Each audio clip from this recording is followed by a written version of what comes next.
Man, that intro is coming in so hype. We got a fun show today. It's so good to be back in the studio, for crying out loud. Carvana got suspended, Porsche, Google, celebrity ads, and anything else we can think of. Everywhere I go, people really want to know who I is and who I be. They stop and stay with yes, man. No need to repeat. I'm telling you what. I don't know if y'all talked about it on the show yesterday. We did. I already know what you're going to say. Yesterday was a full basket case at the old airport. Just like, let me lean in just for everybody come close to my sob story. Man, we're at the airport and, you know, normally like 1 or 2 flights are getting delayed. Everything's, you know, like, okay, I get this. Literally every flight in the country, like 6,800 flights for 2 hours yesterday get delayed. And I'm telling you, you want to see a whole slew of flights get delayed and watch how quickly an airport can fill up. I think people are like sardines in a can. That's exactly what I was thinking of, because like the inflow doesn't stop, right? But the outflow stops, and I could only think of like Lucille Ball on the I Love Lucy show, and all the chocolates are coming down the conveyor belt. That's what it felt like. I was like, where are all these people coming from? Just all I could think of was like the airport is like that scene right now. And but fortunately, you got home. It feels so good to be doing a show back in the studio where we're both settled and we both had a minute to calibrate in the morning. I feel extra special today because I'm wearing This is the signed hat from Tampa a couple years ago. Right? Right? We had that event and had this is your name's up here somewhere. I can't remember where it is. This is really my prized possession. I should put it in a glass case and light it because this is one of the favorite things that I own. Like if there was a fire, I would want to make sure I saved this. You know what I'm saying? Yeah, I can't replace it. Can't replace it. Oh, we have a lot of fun stuff to talk about. We had a fun time at the 20 group in Phoenix with the NCM 20 group, bunch of marketers that always gets us fired up. We're going to Baltimore on Tuesday to check out the venue for AsotoCon, which is going to be the last week of September. Circle that week on your calendar right now because we want you to join us there. And then, of course, the countdown to NADA begins next week. It's only 2 weeks away from today. I know. Let's go, everybody. Oh, my gosh, it is. Any marketing director of industry partners just like scrambled at their desk listening to this. They're like, no. Good morning, Brian. Good to see you on the live stream. All of you on the live stream, it's good to be with you. If you're on the audio podcast, thank you so much for tuning in. We were able to meet a bunch of listeners last week, and it's fun to hear what like how they watch the show or how they listen to the show. And we realized a lot of people are not cross-pollinated. That means you listen to the podcast, but you don't get the daily email, but you aren't part of the LinkedIn community. So if you're not one of those, follow us on LinkedIn at Asoto. Check out our daily email. It is so much fun. And look, some days you can read it, some days you can't read it. But when you do read it, we promise we'll make you smile and laugh just a little bit. And one of our listeners said, like, I sometimes skip the intro so I can get right to the news. So speaking of getting to the news. That's right. Wrong one.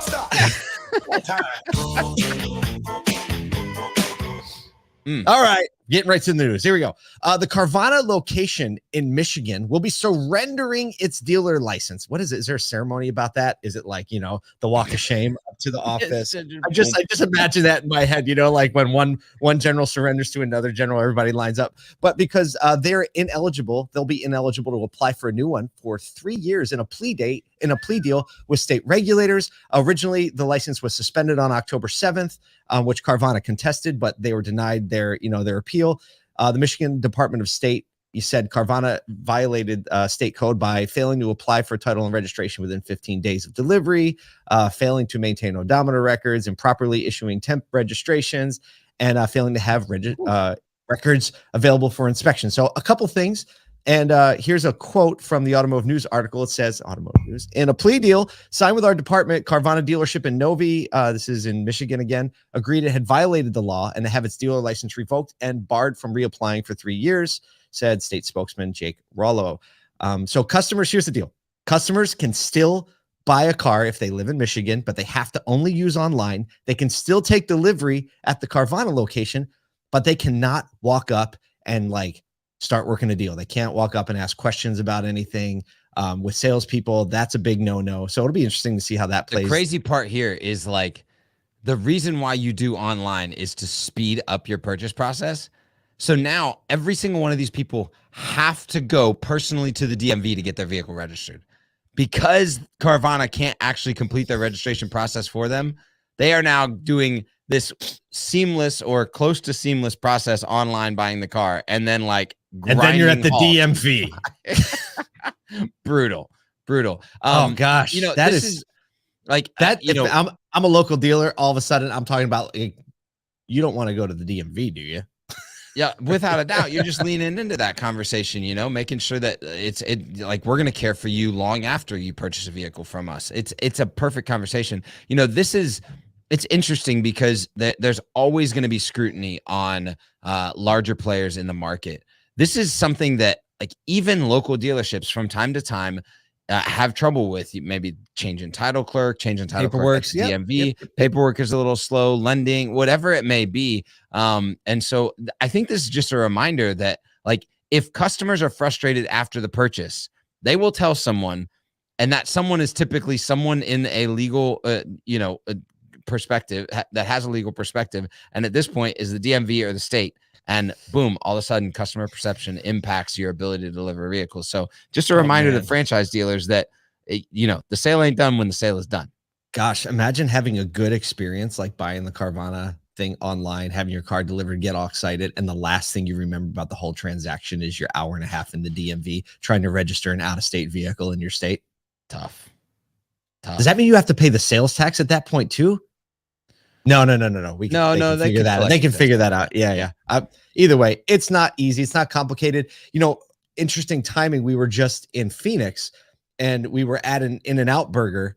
And from the In-N-Out burger, we could see the Carvana vending machine, the empty Carvana vending machine. It had like 2 cars in it. And then I didn't get to tell you this, but as I was driving to the airport, like I passed the Carvana headquarters and it was dark, it was in the morning. Yep. And I was just kind of thinking of like, all the things that are kind of converging right now for Carvana. Yesterday, however, their stock did jump by 25% to over $5 a share. You know why?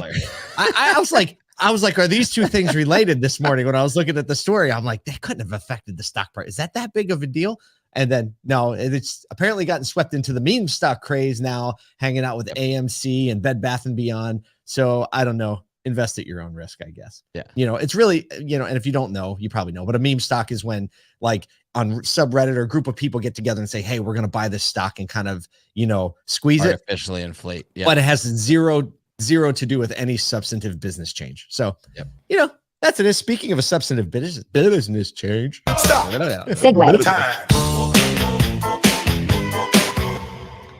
Something we've been following a little bit, and Kyle has a lot of opinions on this one. I think good opinions too. Good opinions. And one of its first pieces of intriguing news since Porsche went public late last year, we covered that, is they're in serious talks with Google to fully integrate Google's operating system to kind of take control of the cockpit in the Porsche vehicles. They have been hesitant to make the move previously because, it means a lot of data is going to Google. And, they're trying to work out the details of that. But, they're apparently in advanced talks to make that happen to join, Ford, GM, Nissan, Renault, who have already made the move. So, I mean, Kyle, you like this.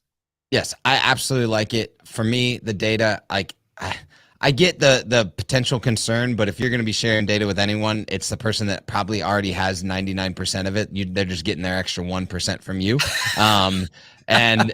And so for me, like, I don't care if you're an Apple or Google or Android user, the benefits of having a Google operating system in a vehicle are much better than any other infotainment system. And it allows Porsche to focus on the things that they should be focusing on. So I think kudos to having the conversation. I hope more manufacturers pay attention to that. And I'm excited to see what a luxury manufacturer can do with that entertainment experience and really, from a hardware perspective, support the software experience, because the hardware, the way it actually presents itself is also important. It's not just like putting the software behind it. So I think Porsche is going to do a good job at it. And 2 thumbs up from comments here. Let's go.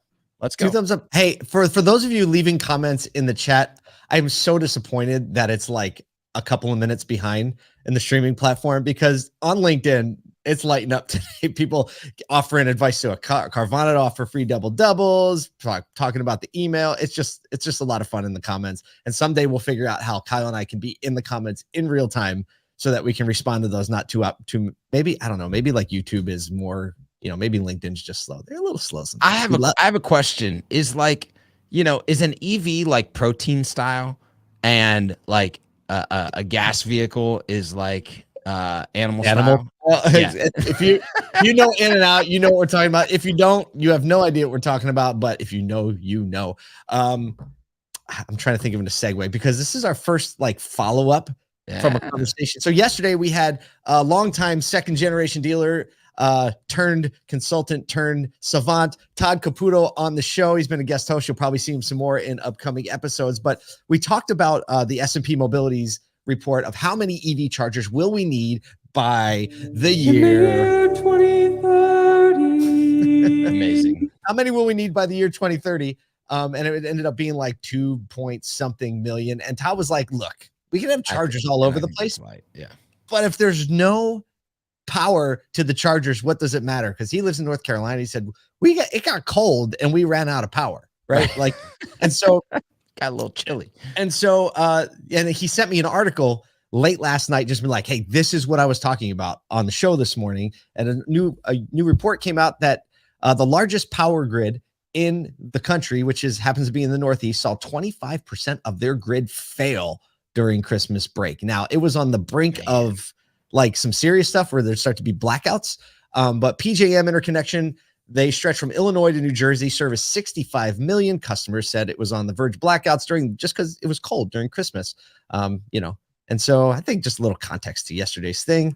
Yeah, it's another challenge we're gonna have to solve in the midst of this EV craze where it's like, and I still try and like relate that to what we've dealt with in oil. And every once in a while, we will see oil constraints due to the inability to travel the Mississippi. Like that happens. Then all of a sudden oil is constrained and gas is constrained, and all of a sudden we can't get gas into so we saw a lot of that actually like a year and a half ago. I remember like only one place in my city had gas left, right?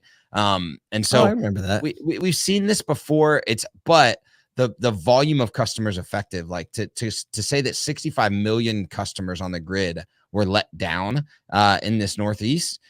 There was nothing like that type of volume impacted by like a gas or oil. So it's a wild thing to think. It's like so different too. You can't truck in electricity. Yeah, exactly. Right? You can't just up supply. Right. Oil is coming from every coast, from the south, from the north, from the east to the west, the oceans. I mean, and electricity goes down. I mean, it's a real challenge. This is where I think, we're going to have to get a lot better, and we're going to have a lot lighter solar power out there, because storing energy and not worrying about how the grid is dealing with weather conditions is going to be really, really big important. Battery factories. I don't know. I think we're in for a wild ride. A lot of talk of hydrogen, an upswing, I guess, in the talk of hydrogen, talk in hybrids. Yeah. And we should cover. Me, I'm hanging out with BMW and Toyota executives because they're like they're all level headed. Todd said yesterday, he goes, you'd be an idiot to ever bet against Toyota. There you go. There you go. All right. This last story is really fun. We have a little video for you to watch. If you have sensitive ears, there's one curse word in the beginning of it, so you'll be okay. So ChatGPT, we talk about it a lot. It's the AI-powered chat generator that's been making headlines.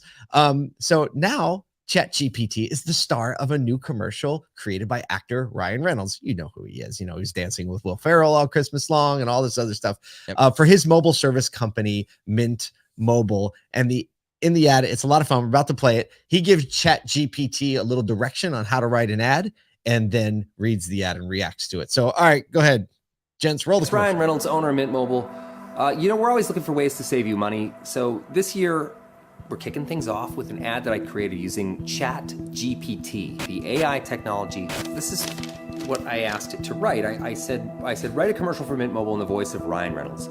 Use a joke, a curse word, and let people know that Mint's holiday promo is still going, even after the big wireless companies have ended theirs. Already a great commercial. Hey, it's Ryan Reynolds. It's amazing. Eerie. First of all, let me just say Mint Mobile is the shit. But here's the thing. All the big wireless companies out there are ending their holiday promos, but not Mint Mobile.